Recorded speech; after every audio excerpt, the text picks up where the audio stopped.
There we go. Okay, hi, hello. This is like falling apart. Oh well. Hi, I have never done anything like this, so it is both exciting and slightly nerve-wracking. But we're gonna talk about how I produced the October song. So welcome to my little home studio. We have the keyboard right there, the mic where I've been recording vocals since, the first song that got released that I recorded vocals on here was Tuscany, and that was 2020. So everything released after Tuscany has been done on this little guy. And my computer and my workstation is what we're gonna call it. So let's talk about this. Cue the whatever intro we have. I don't even know. Let's go.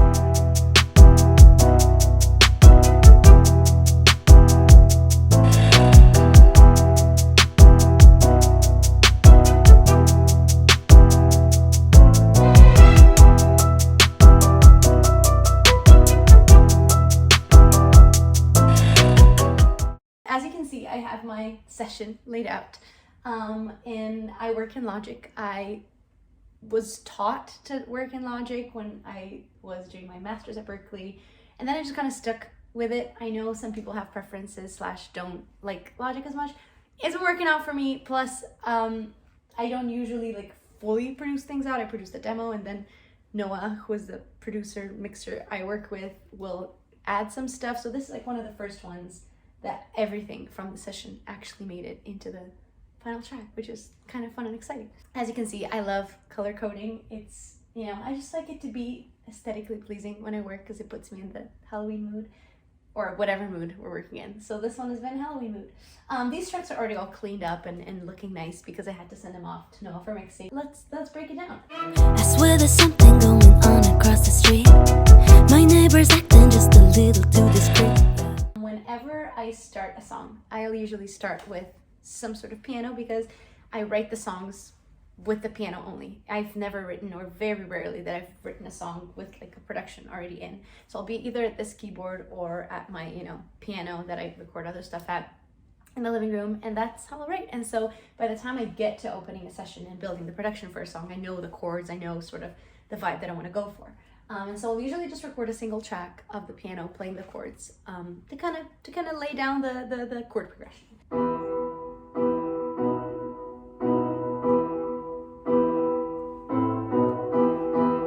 So that's it. Usually I'll get rid of the piano of these chords and add some other instrument in, like a synth or something. But in this case, I was kind of diving with it. So I was like, maybe we just keep this piano. I just added some EQ and reverb to it so that it now sounds like a creepy old piano in the middle of a music hall, abandoned music hall with cobwebs and like candles everywhere, like a spooky music hall. And then I also do this so I figure out what the speed will be. Here we are at 145 BPM. So if I bring the click in, that's our speed that we're working with. Once I have that, I'll usually lay down just like a scratch demo vocal for it, because it has happened in the past. I was being an idiot when I produced without the vocal in, and I produced it as if it was an instrumental track. So then I brought the vocal in, and it was way too much happening. At the end of the day, even if the production is fun and things are happening, every element that you add in, you want to make sure that it supports the lead vocal, that supports the song, not detract from it. So I need to have the vocal in to produce around that, to make sure, like, where are there pauses? Where is there room to bring another instrument in versus where do I need to back off because the vocal's already doing a lot. So this was the scratch vocal with the piano. On across the street, my neighbor's acting just a little too discreet, yeah. So that was that. I recorded through the whole thing. And then the next thing that comes in is the beat. And I had some trouble with this one because I knew I wanted to be sort of like an R&B poppy beat to offset like the classical element of the strings that come in. But I changed it up around, especially the kick of the beat, so many times because I kept feeling like the kick was slowing everything down and feeling it like it was sluggish almost. So it wasn't until I had almost everything else in that I settled on the final beat. We have a little kick in there, a snare, and then a clap.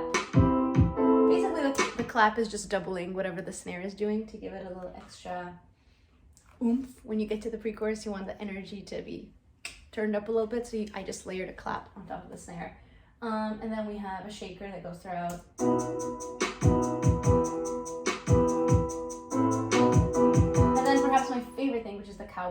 which sort of matches some of the timing of the strings and the melody in there. Like you're already feeling the main groove of the song. So that's sort of what is in there throughout the entire thing. It's just the chords change or some of the beat pulls back in the chorus. But that's in there the whole entire time. The next obvious thing is the bass.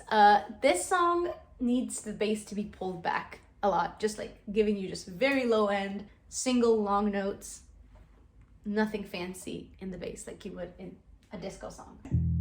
This is what the bass is doing. Nothing fancy, it's just playing the root, the tonic of every chord that is in that chord progression. And then once I have all of this, I was like, all right, cool, I'm feeling it. I love ABBA, so that production style is sort of what I have in the back of my mind always, in the sense that I always want to find B, C, D themes / melodies to layer on top of the A theme / melody that I would consider to be the vocal. So if I can find ways to bringing other melodic elements, like another hook there, another hook there, I'll always try and look for it. And I was trying to look for ways in the song to bring some of like Easter eggs or recalls to other Halloween songs that would sort of also enhance that whole spirit spooky vibe. Strings element to be running throughout. And that was these little guys right there. So that goes on throughout the entire song. The other thing is I want it to be dramatic and spooky, which is why I added these little string trills and octaves at the end of every section of the song. Right there.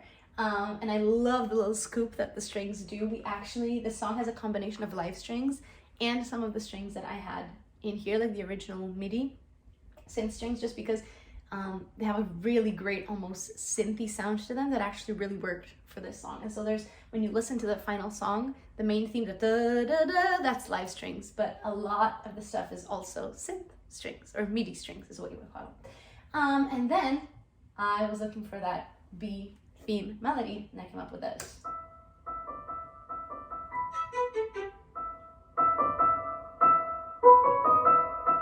And then that do-do-do-do, that was sort of a recall to the Addams Family, right? Do-do-do-do, do-do-do-do. In my case, the timing is a little bit different, but it's just enough for it to like spark a little auditory memory that reminds you of Halloween, because we associate that song with Halloween. And then I also have that same melody doubled in pizzicato strings really high up, and those are actually were recorded live in the final version.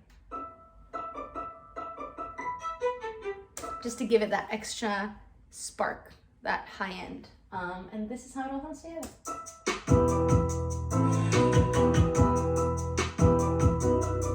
And as you'll notice, those strings are very focused on a single note, so they don't detract from what the melody and the vocal is doing. Suspect a guy who always wears a smile with his tie. And then we get to the pre-chorus. And I wanted to add some extra layers of things on top. If you are at a loss for what to do with some of the other instruments that are not playing chords, double the melody, double whatever the vocal is doing. And any section where the vocal has a little bit of longer notes and a melody that doesn't move around as much, it's perfect for that.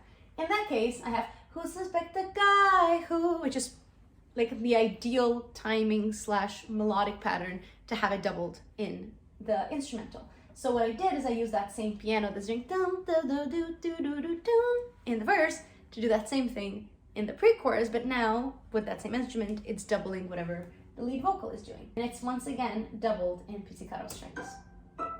And it's doubling. Always wears a smile with his tie. They all believe a guy who... See what I mean? I was like, you know what would be really cool is if we took the melody from the verse, dum, da, da, da, da, da, da, dum, and put it here in the pre-chorus, but almost as an echo. So it's actually panned to one side and has a lot of reverb on it, which gives it this... It almost sounds like a ghost whisper or something, and I like that it recalls a melody from the verse into the pre-chorus, because again, it gives it that spooky vibe. Ooh, it just keeps hanging around, but no, in like a very atmospheric way. Because it's a pre-chorus, we're trying to build some energy, I added some cellos and violins, just doing arpeggios of the chords in that section. The other thing that I added was a little bit of a tremolo. Tremolo in strings just means like a very, very, very fast vibrato. And this one was actually also taken in the original, in the final track. It's this version of it. It's not live string.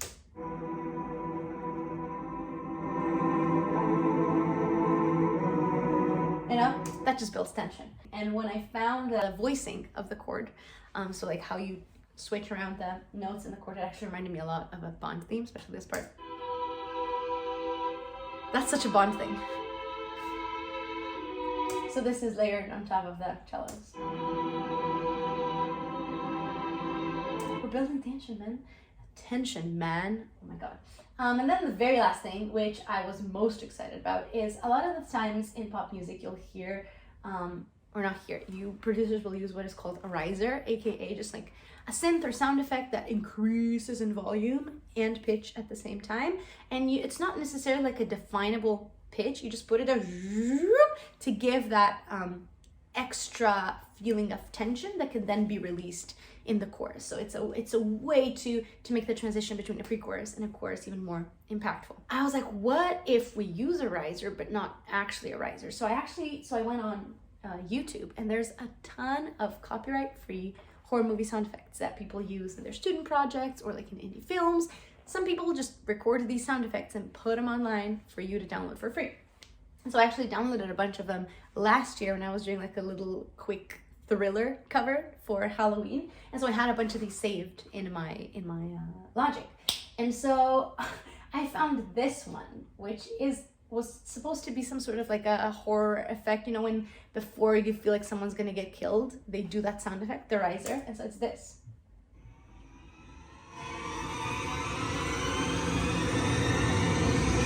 Like that's intense. That just gives you goosebumps.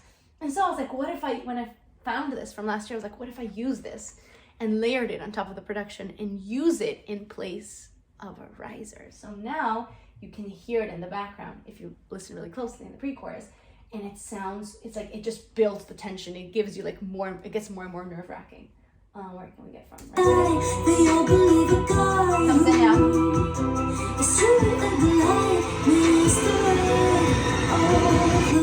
Which is perfect because I wanted the chorus to drop a lot, to be like this huge tension, and then chorus drops it. Like you're almost like you feel like someone's coming to kill you, and now you're frozen in that moment, and you're like, you hear someone coming, and you're like, oh my god, what's happening?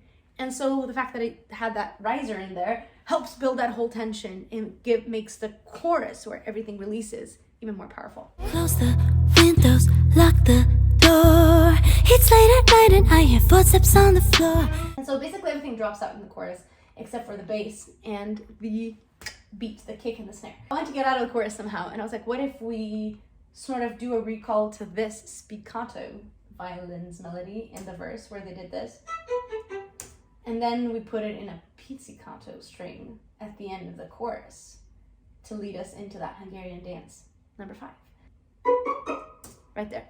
So it's a 3-note melody, same as in the verse. And then I was like, okay, cool, let's add something else to bring us back into the spooky vibes. And I found this little whoosh sound effect from a horror movie again that I used last year, and it's pretty cool. It's like almost like a whisper, and it's perfect. And then if I put it together here, in my lips, well, is it real? Is it just October things? There you go. In the final version, I also layered a bunch of vocals in here. So I have like the lead vocal in the center, and I actually recorded whispers, which me just saying the words of the chorus, but whispering like, blood is freezing in my lips. And so I layered 2 to the right, 2 to the left, and so that's also in there to give it like extra texture. People whispering just always sends shivers down my spine, so we love that.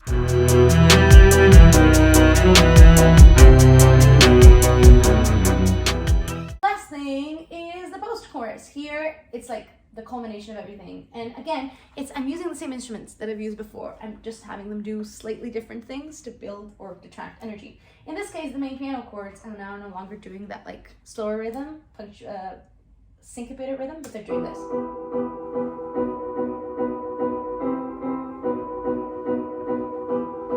Right? Just like looping over and over. The beat stays the same. I wanted there to be a pizzicato string.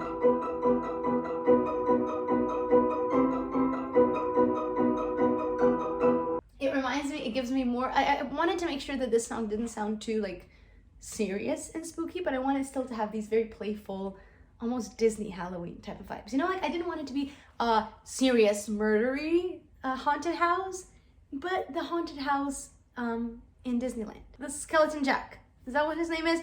You know, the Nightmare Before Christmas, the haunted house, that type of thing. It's like a little bit more playful, you know, like ghosts, but like cute and fun. I added this little pizzicato melody, which I think makes that section a little bit more playful.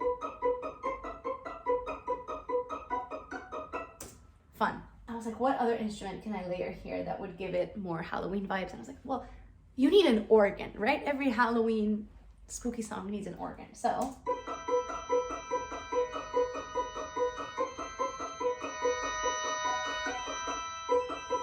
not doing anything fancy, it's just supporting and adding some more layers to the sound spectrum of the song. And then, of course, I wanted to make sure that all of these elements don't technically have any melodies in them, because you have the big reveal, Hungarian Dance number 5 in here, and that's the hook, that's the main thing, so you don't want anything to take away from that. So that's what I have right here. Here, I recorded all of the strings. Everything that I played here, I played right here on the piano. And then I go, so I play whatever melody I'm hearing on the piano, and then I go here, I change up the sound and turn into whatever instrument I'm feeling. And then with every song, we have certain instruments being played live. Like with September, we had guitar live, bass live, strings live.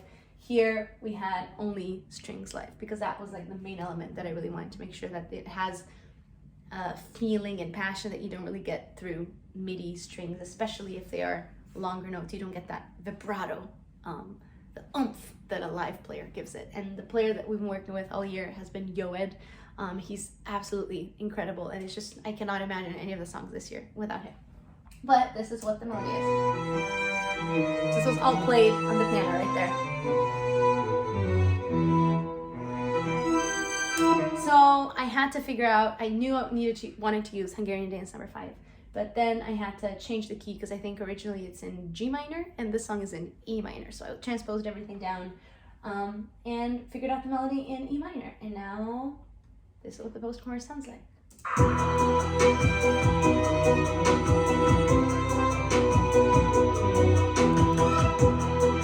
There you go. Oh, and the last thing, I was almost done. The last thing is, throughout the song, I was trying to find ways to include spooky, high-pitched, like scoop-like strings. You know how in a lot of movies, like horror movies, you'll have like that was not a good approximation, but like spooky strings doing slidey things. That was so deep. Now you know exactly what I'm talking about. But things like this right here. So that's layered in there throughout, and it's usually at the end of every chord progression where it goes back to the tonic to E minor. You go damn. You do that on E. But yeah, that's that. That is how I produced the October song. Let me know if you guys enjoy this type of video style. And I'll keep doing them, but I don't know why I didn't start doing this before, but I didn't really fully start producing songs until this year. I always produced my own demos, but it wasn't until this year that I like went all the way and like fully played them out, and then Noah would just go in and change some of the stuff around, or like mix it differently, anything like that. And so it's been really, really interesting exploring that side of being a musician that I hadn't really done as much before. And I think it makes it easier for me to write, because I get to craft my vision, sonic vision. Oh my god, that sounds pretentious, but like I just get to work on it more intricately and really make it sound the way I had it in my head when I was first figuring out the song. But yeah, let me know what you guys think, or if you have any questions about October, and I shall see you in November. All right, peace, bye. Blood is freezing in my lips. Well, is it real?